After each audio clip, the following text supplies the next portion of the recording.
기도해 주십시오. 네. 말씀 오늘 같이 보도록 하겠습니다. 네, 오늘 같이 보시는 말씀은 누가복음 말씀입니다. 누가복음 9장 10절에서 17절까지 말씀. 누가복음 9장 10절에서 17절까지 말씀입니다. 다 찾으신 줄 알고 한 절씩 교독하겠습니다. 사도들이 돌아와 자기들이 행한 모든 것을 예수께 이르니 들으시고 따로 벳세다라는 고을을 떠나 가셨으나 무리가 알고 따라왔거늘 예수께서 그들을 영접하사 하나님 나라의 일을 이야기하시며 병 고칠 자들은 고치시더라. 날이 저물어 가매 12사도가 나와 여짜오되 무리를 보내어 두루 마을과 촌으로 가서 유하여 먹을 것을 얻게 하소서. 우리가 있는 여기는 빈들이니이다. 예수께서 이르시되 너희가 먹을 것을 주라 하시니 여짜오되 우리에게 떡 5개와 물고기 2마리밖에 없으니 이 모든 사람을 위하여 먹을 것을 사지 아니하고서는 할 수 없사옵나이다 하니 이는 남자가 한 5,000명 됨이더라. 제자들에게 이르시되 때를 지어 한 50명씩 앉히라 하시니 제자들이 이렇게 하여 다 앉힌 후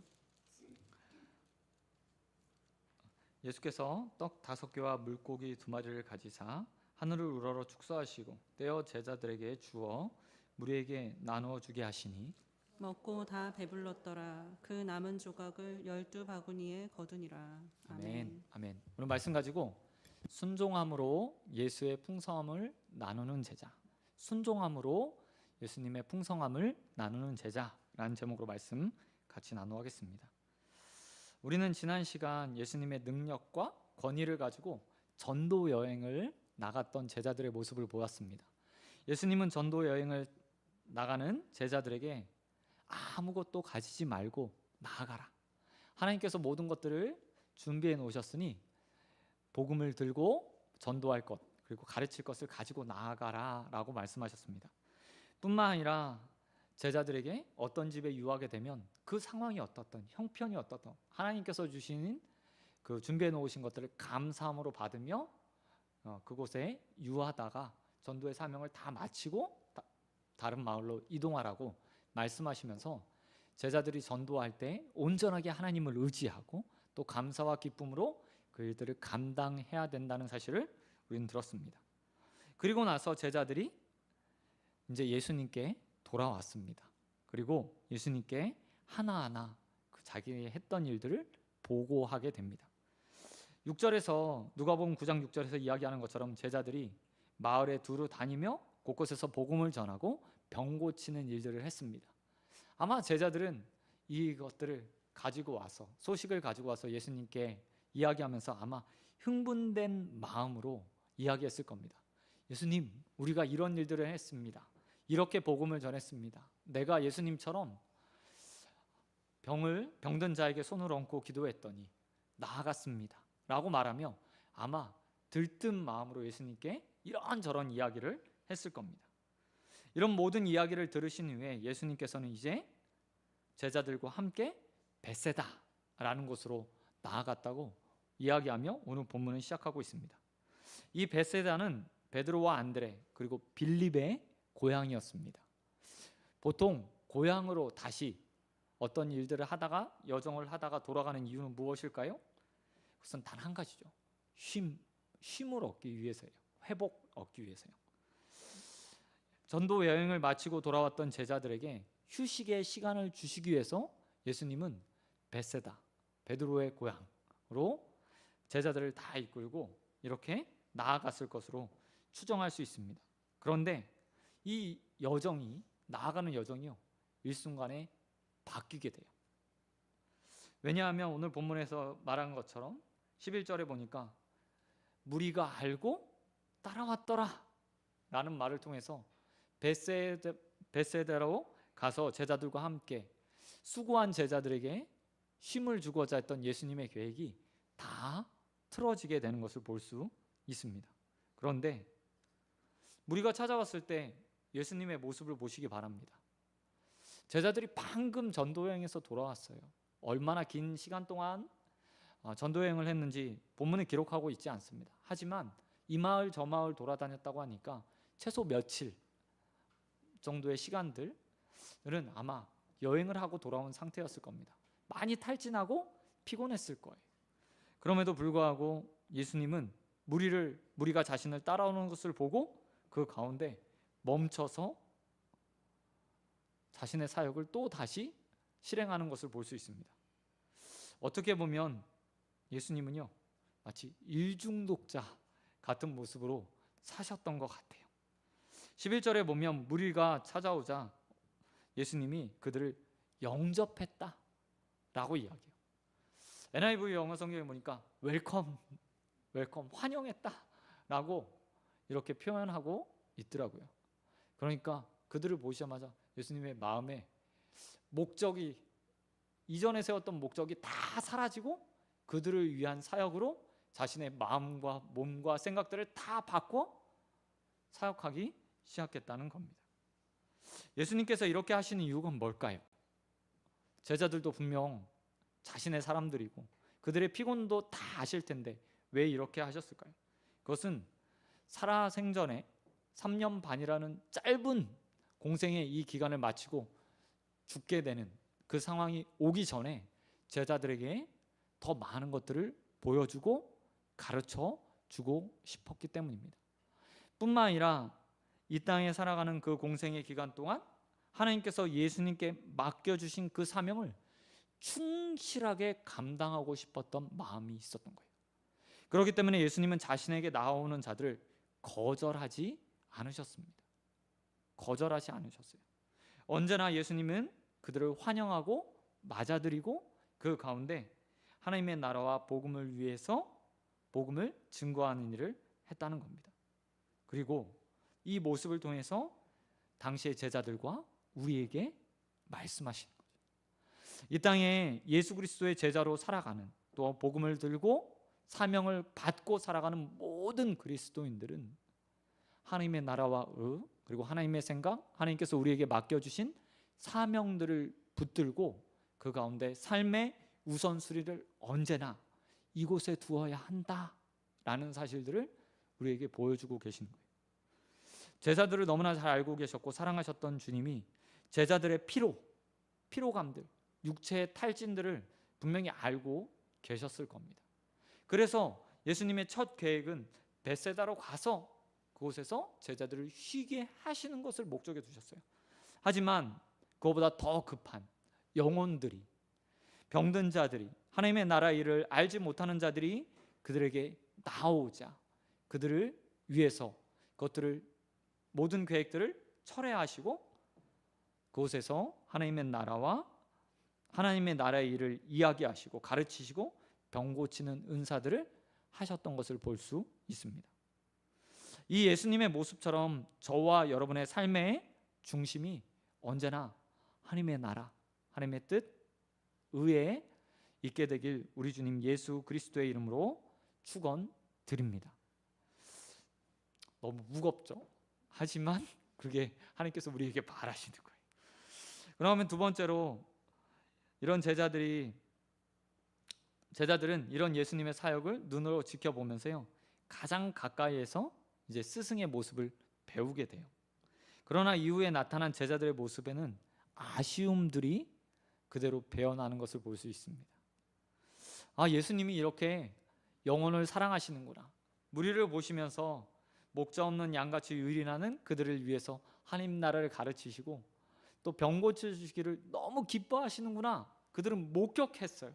그런데 이후의 이야기에 보면 제자들은 그 예수님의 모습과 부응에 예수님께서 바라시는 모습에 부응하지 못하게 됩니다. 12절 이후에는 우리가 잘 알고 있는 오병이어 사건이 기록되어 있습니다. 오병이어 사건은 사복음서 전체에 다 기록되어 있어요. 그러니까 예수님의 행적들이 복음서 4개의 복음서에 기록되어 있잖아요. 그런데 복음서에 보면 다 기록되어 있는 사건도 있고 그렇지 않은 사건들도 분명히 있어요. 그리고 방식에 따라서 때로는 그 이야기들이 좀 축소되기도 하고 또 자세히 기록되는 일들도 있습니다. 하지만 어쨌든 이 오병이어 사건은 모두가 다 기록한 아주 중요한 사건이에요. 누가도 마찬가지로 오늘 오병이어 사건을 통해서 우리에게 보여주고자 하는 다른 메시지가 담겨 있습니다. 본문 14절에 보면 남자만 5,000명 정도라고 표현하고 있어요. 남자만 5,000명 정도. 그러니까 남녀노소 합치면 한 적어도 15,000명에서 많게는 3만 명까지 예수님을 졸졸 따라다니고 있는 상황인 겁니다. 그리고 예수님은 이들에게 하나님 나라의 일을 이야기했고 병을 고쳐주시면서 아마 아침부터 저녁 늦게까지 하루 종일 사역하셨던 것 같아요. 그리고 나서 우리가 잘 알고 있는 사건이 이루어지게 됩니다. 어떤 사건이 벌어졌죠? 보리떡 5개와 물고기 2마리로 이 모든 사람들을 먹이시는 놀라운 사건이 기록되어 있어요. 이 사건은 마치 출애굽한 이스라엘 백성들이 광야에서 매일 하나님의 공급하심을 통해서 만나를 먹으며 살았던 그 사건을요 연상시키게 해요. 하나님이 이 땅에 오셔서 이 땅 우리를 다스리실 때, 그리고 하나님께서 자신의 백성을 돌보실 때 기적과 역사를 통해서 우리가 수고하지 않고 땀 흘리지 않고 하나님의 공급하심 속에서 살아간다라는 사실들을요 보여주는 것이 만나고 또한 이 오병이어의 사건이라는 거죠. 여러분, 이스라엘 백성들이 출애굽했던 그 광야의 생활들을 보면 얼마나 행복한 삶이었는지 모릅니다. 40년 동안 광야에서 살았으니까 어려울 것 같잖아요. 그런데 40년 동안 뿐만 아니라 이스라엘 백성들이 가나안에 정착해서 추수를 하고 감사제를 드리는 그 기간까지 하나님은 이스라엘 백성들에게 매일같이 만나를 공급해 주셨어요. 다른 말로 이야기하면 일하지 않고 먹을 수 있는, 수고하지 않고 먹을 수 있는 그런 삶을 살았어요. 뿐만 아니라 광야에서는 이 신발도 옷도 헤어지지 않았다고 이야기해요. 헤어지지 않았으니 새로운 신발을 사고 새로운 옷을 입은 기쁨은 누리지 못했을지 모르겠습니다. 하지만 걱정하지 않아도 되잖아요. 단벌 옷으로 40년을 넘게 산다? 이것처럼 평안한 삶이 어디 있어요? 광야에서 농사를 했습니까? 아니면 다른 상업적인 행동을 했습니까? 전혀 아니었어요. 그럴 필요가 전혀 없었죠. 광야는요, 그래서 신학자들이 이야기할 때 인큐베이터 같다고 이야기해요. 아무 일도 하지 않고 공급해 주시는 것을 통해서 그냥 자라나는 거예요. 근데 하나님 나라가 마치 그와 같죠. 지금 우리가 이 땅에서 땀 흘리고 수고하고 아담에게 말씀하셨던 것처럼 땀 흘리지 않고는 무엇인가 얻을 수 없는 삶을 살지만 하나님의 나라는 오병이어를 통해서 아무것도 없는 자들이 배불리 먹고 12광줄이나 남기는 기적의 역사를 맛보는 것 같은 그런 역사를 맛볼 수 있다고 이야기하고 있다는 거죠. 이 사건이 있는데 근데 한번 보시기 바랍니다. 제자들이요 12절에 보니까 날이 저물어 가매 12제자가 딱 나왔어요. 그리고 이렇게 말하고 있습니다. 여짜오되 무리를 보내서 두루 마을과 촌으로 가서 유하여 먹을 것을 사게 하소서, 얻게 하소서라고 이야기해요. 그러면서 지금 그들이 있는 곳에 대해서도 이야기하죠. 이곳은 빈들이니이다. 다른 말로 이야기하면 뭐예요? 이곳에서는 아무것도 얻을 수 없습니다. 그러니 주님, 그들을 보내서 그들에게 먹고 마실 수 있도록, 쉴 수 있도록 하십시오. 그들을 떠나 보내십시오 라고 이야기하는 거예요. 근데 이 모습 보면서 제자들이 얼마나 정확하게 판단했는지 상황을 저는 깨달았어요. 뿐만 아니라 다른 복음서에 보면 그들에게 이렇게 말해요. 합리적인 판단, 얼마나 합리적으로 판단이냐면 이들을 다 먹이려면 우리에게 무려 200데나리온이나 필요합니다 라고 말하며 숫자 계산도 다 끝냈고 또한 재정적인 필요들도 다 끝낸 상태였다는 거예요. 그만큼 제자들의 눈에는 이 현실이 극복 불가능한 것, 그리고 우리가 해줄 수 없는 것, 그리고 예수님도 어떻게 할 수 없는 상태라고 생각했던 거예요. 그런데 이런 제자들을 향해서 예수님께서 하신 말씀은 무엇입니까? 너희가 먹을 것을 주라. 너희가 먹을 것을 주라 라고 말씀하셨다는 거예요. 이때 제자들은 이렇게 말해요. 우리에게는 보리떡 5개와 물고기 2마리밖에 없습니다. 이게 제자들이 예수님께 내놓은 답이었어요. 하지만 이 말도 다른 병행 구절을 다른 복음서에 보면 이렇게 이야기하죠. 이거 누가 가져왔어요? 아이가 가져왔잖아요. 아이가 자신의 도시락을 가져오면서 주님 이것이라도. 네? 근데 아이가 그 이야기를 보면요, 이런 거예요. 밤 저녁이 될 때쯤 예수님이 말씀을 다 가르치고 계시는데 아무도 움직일 생각이 없어요. 그리고 사람들을 보니 아무래도 예수님을 따라오면서 가지고 왔던 음식을 점심에 다 소비했던 것 같아요. 근데 아이가 자신의 도시락을 아마 이렇게 남겨두었던 것으로 보여져요. 그렇게 그런 상황에서 예수님께서 오랜 시간 말씀을 하시는 걸 보며 아이가 예수님을 위해서 물고기 5개, 보리떡 2개를 이렇게 가져온 것처럼 다른 복음서는 표현하고 있어요. 근데 제자는 그것들을 가지고 이렇게 말하죠. 우리에게는 떡 5개와 물고기, 제가 또 거꾸로 얘기했나요? 2마리밖에 없습니다 라고 이야기하며 그것들을 주님 앞에 내어놓고 있어요. 그리고 제자들은 이렇게 말합니다. 이것 가지고 이것밖에 없는데 우리가 여기 있는 사람 다 먹이려면 200데나리온이나 필요합니다 라고 말하고 있다는 거예요. 주님께서는 분명 제자들에게 이렇게 말했습니다. 너희가 그들에게 먹을 걸 줘라. 그런데 제자들의 응답은 무엇이었죠? 아니에요 주님, 불가능해요. 현실은 결코 그렇지 않습니다 라고 말하며 예수님의 사역이 그 가운데서 멈춰질 수밖에 없는 상황으로 내몰렸다는 거예요. 그런데 이런 제자들의 모습이 꼭 우리 모습과 닮아 있다는 거죠. 사실 개척을 하면서 제가 가장 많이 느끼는 것, 여러 번 이야기했지만 계획은 내가 하고 이루시는 것은 하나님이다. 내 마음 내 뜻대로 되는 건 하나도 없고 주님께서 원하실 때 주님의 방식대로 이루어 가신다라는 거예요. 사실 저도 제자들처럼 굉장히 샘을 좋아하는 사람입니다. 샘을 좋아하는 사람이에요. 제가 개척할 때도 여러 가지 얼마나 오랫동안 준비를 했는지 몰라요. 퇴직금은 얼마 나오고 이거는 이렇게 되고, 그러니까 우리 형편이 이렇게 되니까 이 정도 모아야 우리가 1년은 버틸 수 있고, 그리고 그 가운데 이렇게 1년에 어느 정도, 그리고 얼마만큼 모여야 교회가 자립할 수 있다 라는 계획이요, 제 계획 안에 다 있어요. 대 계획 안에 다 들어 있습니다. 하지만 그런 계획과 상관없이요, 그냥 하나님이 이끌어 가시는 거예요.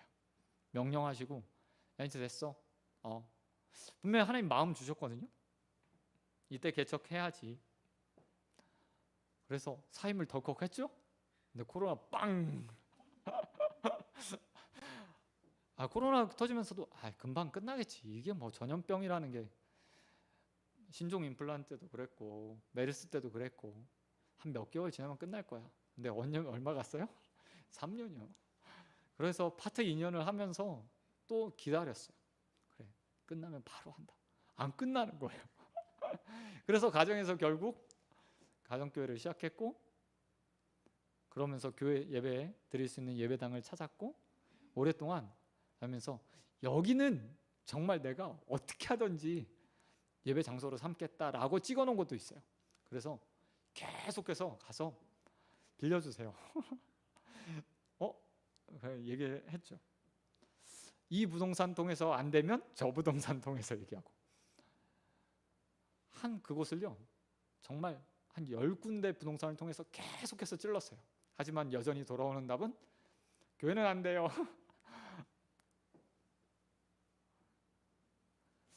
그리고 보면서요, 결국에는 제가 원하지 않은 3층으로 2층 얼마나 좋아요. 어르신들도 그나마 좀 올라올 수 있고 새도 적당히. 근데 결국 저희가 온 자리는 여기 3층이요. 저는 집에서 가까운 강서구청에서 최대한 가까운 곳으로 오고 싶었어요. 근데 제가 생각해 10분은 굉장히 긴 거리거든요. 여기까지 들어오는데 7, 8분 이상 걸리니까 더. 근데 결국 이 자리. 현실만 보면 사실 저에게는 이 자리는 제가 생각했던 계획대로면 별로 좋은 자리는 아니에요. 근데 결국 이 자리에 와 있더라고요.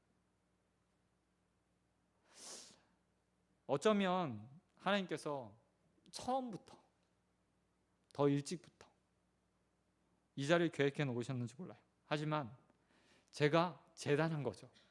하나님, 이 정도는 안 되고요. 이 정도 평수면 좋겠고요. 상층은 안 되고요. 저는 제 마음에 든 자리가 여기 있으니 여기를 꼭 뚫어주십시오 라는 제 기준들이 딱 있었던 거예요. 그러니 그 기준에서 아둥바둥 맞추려고 계속해서 제 노력을 하니까 하나님이 일하실 틈이 없는 거죠. 결국 그 모든 것들을 딱 포기하고 그래, 여기까지도 넓혀서 보자 라고 하니까 바로 구해지더라고요. 여러분, 우리는 현실을 너무 자주 봐요. 아니, 그럴 수밖에 없죠. 육체의 눈을 가졌으니까. 안 되는 것들을 생각해요. 원인들을 찾아요. 그리고 그것들을 찾아낸 나를 보면서 그래, 나는 합리적이고 이성적인 사람이야 라고 말을 하죠. 그러나 오늘 주님께서 제자들에게 말씀하셨던 것처럼 주님께서 원하시는 뭐예요? 너희가 믿음으로 행동하는 것 이라고 말씀하고 계신 거예요. 너희가 먹을 것을 주라. 예수님이 그들의 형편을 몰랐을까요? 사정을 몰랐을까요? 전도 여행을 마치고 왔던 그들, 다른 집에 가서 다 공급해 주심 가운데서 왔던 그들에게 무엇이 있는지 몰라서 이런 말씀을 하셨을까요? 아니죠. 너희가 믿음으로 전도 여행 나갔던 것처럼 이제 또 다시 믿음으로 행동할 때가 된 거야. 그러니 행동해 라고 말씀하셨던 거예요. 근데 제자들은 재단했죠. 이성으로. 우리의 신앙의 여정 가운데 어쩌면 일평생 우리도 제자들의 모습처럼 살 수도 있습니다. 그러나 한 번은 순종하지 않아야 돼. 순종할 때가 올 거예요. 아니, 그 순종을 바라시며 우리에게 도전하라고 말도 안 되는 것들을 요구하실지 모르겠습니다. 여러분, 그때 우리 믿음으로 주님 앞에 아멘, 내가 그 말에 순종하겠습니다, 따라가겠습니다 라고 고백할 수 있는 저와 여러분 되시길 우리 주님 예수 그리스도의 이름으로 축원드립니다. 그렇게 현실의 문제를 늘어놓던 제자들이요, 이제 오늘 본문에 보니까 새로운 모습을 보여주고 있어요. 14절에 보시기 바랍니다. 예수님께서 제자들에게 뭐라고 얘기해요? 때를 지어서 한 50명씩 앉게 해라. 5,000명을 50명씩 이렇게 앉게 하라고 말씀하세요. 그리고 나서 제자들이 그렇게 말씀하신 대로 행하게 되는 것을 볼 수 있습니다. 그리고 예수님께서 보리떡 5개와 물고기 2마리를 드시고 하늘을 우러서 축사하신 이후에 제자들에게 나누어 주세요. 그리고 제자들은 그 나누어 받은 것을 가지고 나가서 또 사람들에게 나누어 줘요. 이 행동을 보면 제자들이 이제 예수님의 말씀에 합리적이고 이성적인 판단을 내려놓고 순종으로 그 삶을 변화시켰다는 사실을 알 수 있어요. 사실 처음부터 그들이 말했던 건 뭐예요?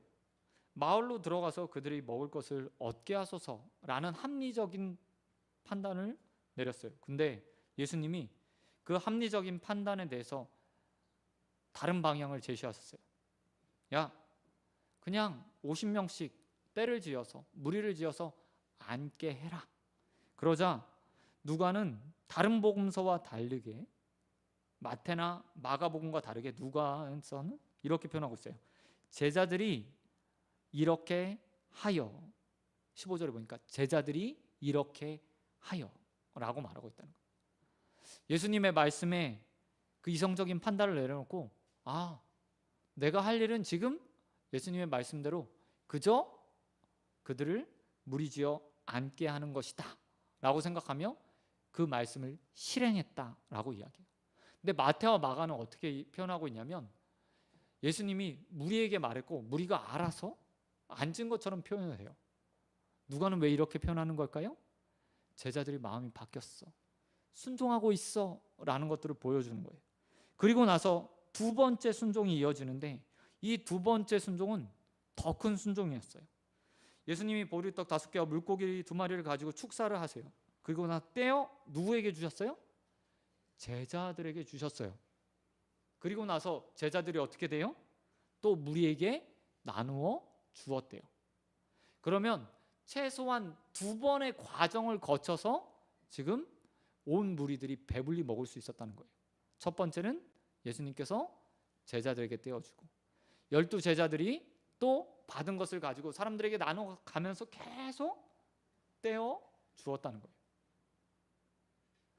언제 보리떡 5개와 떡 5개와 물고기 2마리가 무한히 생산될 수 있었을까요? 무한히 자가 번식할 수 있었을까요? 언제라고 생각하세요? 축사에서 예수님께서 제자들에게 나누어 줬을 때, 그리고 제자들이 예수님이 계속 떼어주는 것들을 가지고 와서 다시 사람들에게 전달해 주는 방식이었을까요? 제자들이 그러면 엄청 바쁘게 움직였을 거예요. 예수님은 끊임없이 떼야 돼요. 그죠? 그러면 제자들은 떼어주면 1인분 받아갖고 근데 본문이 그렇게 표현하고 있지 않아요. 본문을 보면 이성적으로 판단했을 때 예수님이 제자들에게 떼어주면서 한 번, 그리고 제자들이 그것들을 받아서 예수님의 말씀대로 떼어줄 때 계속해서 그 가운데 떡과 물고기가 생산된 거예요. 생산. 여러분이라면 과연 이 상황 가운데서 예수님의 말씀을 듣고 순종할 수 있으실 것 같으세요? 어렵죠. 사실 불가능할 것 같아요. 저도 목사지만 예수님한테 농담하지 마세요. 이거 한두 개 나눠주면 끝이에요 라고 말했을지 모르겠어요. 근데 제자들이 어떻게 해요? 가서 나누어줘요. 아마 바구니에 들었었겠죠. 근데 계속 나오는 거예요.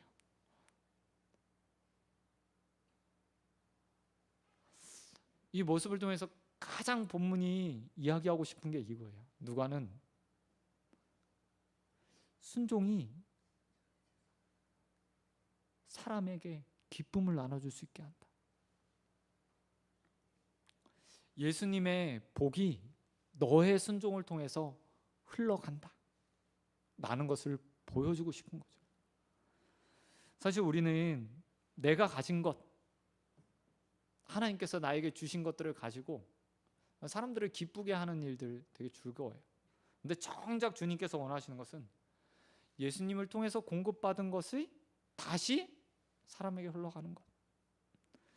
복음의 말씀이, 때로는 예수의 능력이 나에게 먼저 부어지고 내가 그것을 통해서 기쁨과 즐거움을 찾고 그 기쁨과 즐거움을 또 다시 다른 사람에게 나누어주며 그들을 행복으로 이끄는 것을 하나님께서 가장 원하시고 즐거워하시는 일이고 우리에게 이 땅 가운데서 주시는 사명인 거예요. 저는 저와 여러분이 그와 같은 삶을 살았으면 좋겠어요. 나의 희생을 통해서 누군가 기쁘게 하는 것. 그게 아니라 하나님으로부터, 예수 그리스도로부터 받은 기쁨과 즐거움, 공급하심을 가지고 다른 사람들에게 흘러보내는 그런 삶을 살게 되길 우리 주님 예수 그리스도의 이름으로 축원드립니다. 여러분, 성도를 향해서 가장 아름답게 표현된 구절이 하나 있어요. 그게 바로 이 아브라함에게 주셨던 복이에요. 하나님께서 아브라함에게 뭐가 되겠다고 말씀하셨죠? 복. 예전 성경에는 복의 근원이라고 얘기했는데요, 요즘 성경은 그렇게 번역하지 않고요, 네가 복이 될지라, 복이 될지라라고 말해요.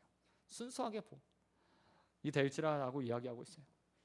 저와 여러분이 그런 삶이 되었으면 좋겠습니다. 오늘 제자들을 통해서 남자만 5,000명, 많게는 3만 명이나 되는 사람들이요, 육체의 행복을 느꼈어요. 배부름의 행복을 느꼈어요. 그리고 무려 12바구니나 남기는 기적. 얼마나 많이 먹었으면 그 가운데 부스러기가 남아 도는 거예요. 그걸 다 모았더니 12바구니나 되었대요. 엄청난 양이죠. 그게 순종하는 제자들 통해서 이루어진 거예요. 그리고 저와 여러분의 삶도 이 땅 가운데서 동일하다고 저는 믿습니다. 하나님의 말씀, 내 형편이나 상황들을 보면 불가능하지만 그 말씀이 있었을 때, 순종하고 나아갈 때, 특별히 영혼을 살리고 또 위로하고 격려하는 일을 순종하고 나아갈 때 예수로부터 공급된 그 은혜가 다른 사람에게 흘러갈 것을 믿습니다. 그것들을 믿고 그 일 가운데 저와 여러분이 언제나 아멘으로, 믿음으로 제자들처럼 순종하는 사람들이 되어지길 우리 주님 예수 그리스도의 이름으로 축원드립니다. 말씀 맺도록 하겠습니다. 오늘 본문 우리에게 제자로 부름받은 사람들이 어떻게 살아가야 되는지, 그리고 무엇을 추구해야 되는지 이야기하고 있어요. 제자는 이 땅 가운데서 예수의 말씀을 가지고 영혼을 살피는 일들을 하는 사람들입니다. 영혼을 살피는 일. 예수님이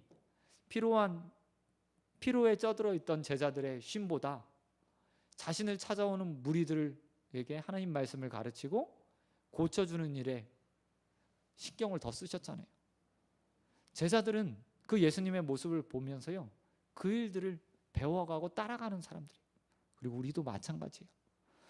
우리의 삶에 어려움들이 있어요. 육체의 나약함들이 있고요, 필요함들이 있어요. 하지만 누군가 나보다 더 어려운 사람들이 생기면, 필요한 사람들이 생기면, 영혼에 가난한 사람들이 생기면 그들에게 예수 그리스도의 말씀과 위로의 말씀을 주며 일으켜 세우고 격려하고 밀어주고 세우는 일들을 해야 되죠. 그리고 이 일은 반드시 현실이 아니라 순종을 통해서 이루어지고 역사하는 힘이 생기는 겁니다. 이것들을 믿고 저와 여러분이 우리에게 맡겨주신 하나님의 사명들을 이 땅 가운데서 선하게 이루어가는 자들이 될 수 있기를 우리 주님 예수 그리스도의 이름으로 축원드립니다. 아멘. 이 시간 우리 찬양 잠시 하고 우리 말씀 놓고 기도하는 시간 가졌으면 좋겠습니다.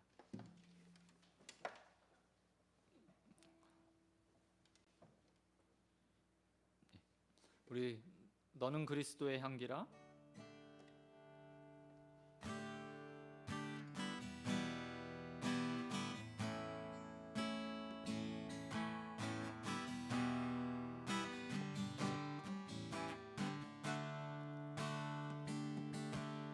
너는 그리스도의 향기라.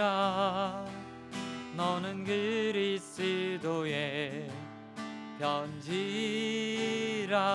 하나님 앞에서 그리스도의 향기니 너를 통해 생명이 흘러가리. 너를 통해 생명이 흘러가리. 너는 그리스도의, 옆에 사람 보면서 고백했습니다. 그리스도의 향기라.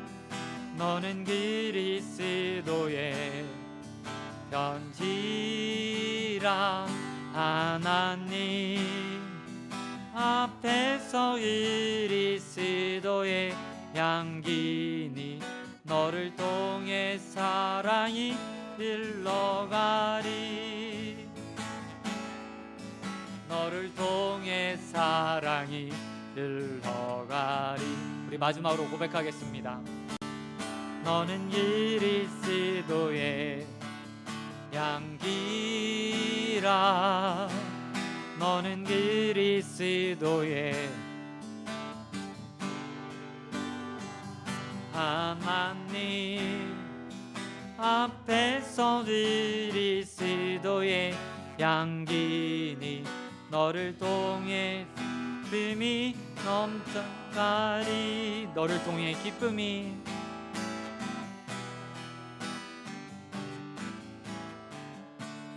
우리 시간 함께 기도합시다. 우리가 고백했던 것처럼 주님, 내 형편과 상황이 또 그리고 내 이성이 말하는 것에 따라가는 것이 아니라 주님의 말씀에 순종하며 이 땅 가운데서 그리스도의 향기로, 편지로, 또 그리스도의 복의 통로로 쓰임받는 인생들 되게 달라고 우리 말씀을 놓고 함께 기도하며 주님 앞에 나가겠습니다. 하나님 아버지 감사합니다. 하나님 아버지, 우리를 부르시고 하나님 제자 삼아주시며 영혼을 살리고 또 복음을 증거하며 하나님 아버지 그들을 치유하며 회복하게 하신 하나님 너무 감사드립니다. 하나님 아버지, 우리의 형편과 상황과 상관없이 주님의 말씀을 붙들고 하나님 아버지 순종하는 인생들 되길 소원합니다. 하나님 아버지, 하나님께서 하나님 아버지 우리에게 그 순종을 바라시며 또 향기로 편지로 쓰임받기 원하시니 하나님 아버지 그 가운데 주님의 말씀을 붙들고 나아가 순종하는 인생 되게 하여 주시옵시고 우리의 삶에 많은 사람들을 돌아보며 세우는 일에 쓰임받는 자들 되어질 수 있도록 아버지 함께하여 주시옵소서. 하나님 아버지, 순종함으로 주님의 사역들이 하나님 아버지 주님을 전하는 자들이 주님의 복이 우리를 통해서 증거되기 원하오니 하나님 아버지 우리의 삶을 붙드시고 역사하시고 인도하시는 그 하나님의 은혜들을 온전하게 누리며 나아가는 하나님 아버지 다들 될 수 있도록 모든 분들을 붙들어 주시옵소서.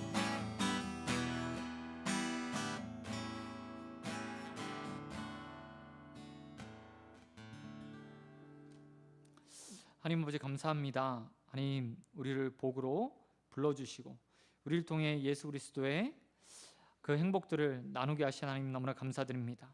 하나님, 부족한 자들을 제자로 삼으셨사오니 그 가운데 믿음을 허락하여 주시사 우리의 삶에 나의 형편을 돌아보는 것만큼 주님의 사명이 귀함을 알고 우리의 삶을 온전하게 주님 앞에 드리는 자들 되어질 수 있도록 은혜 베풀어 주시옵소서.